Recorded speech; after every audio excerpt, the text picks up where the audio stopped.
கொஞ்சம் மாடிக்கு வாங்க. எதுக்கு ரோஹிணி கூப்பிட்ட? கிறிஷ் எங்க இருக்கான்னு தெரிஞ்சிருச்சு மீனா. எங்க இருக்கான்னு சொல்ல, நாங்க போய் கூட்டு வரோம். கிறிஷ கடத்திட்டாங்க மீனா. என்ன சொல்ற? அது அவங்க இல்ல மீனா, வேற ஒருத்தன் பண்ணிருக்கான். யாரு? நைட் ஒருத்தங்களோட பிஏ இருக்கான். அவனுக்கு என்ன பத்தின எல்லா உண்மையுமே தெரியும்.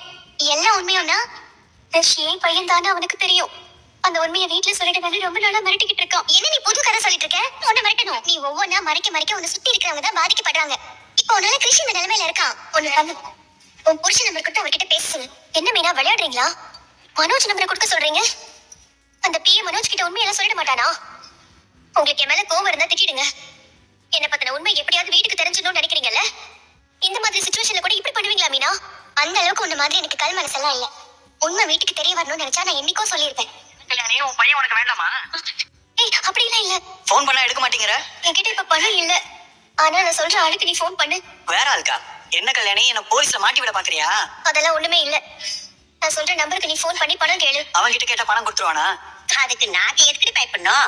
அந்த பையன் இந்த வீட்டுக்கு வந்ததுல இருந்து ஏதாவது ஒரு பிரச்சனை வந்துகிட்டே இருக்கு. அவன் போனது வரைக்கும் நல்லதுன்னு நினைச்சிட்டு அப்படியே விட்டுருங்க. பையன் உங்ககிட்ட தான் இருக்கான்னு நாங்க எப்படி நம்புறது? நம்பிக்கை வரணுமா? உன் பேர் என்ன சொல்லு? என் பேர் கிரிஷ். நீ அவனுக்காக பணம் நல்லா கொடுத்துறாத. நீ பணத்தை வச்சுட்டு ஸ்கூல் கிட்ட போயிட்டு கிறிஷ கூட்டு போ. மத்ததெல்லாம் நான் பாத்துக்கிறேன்.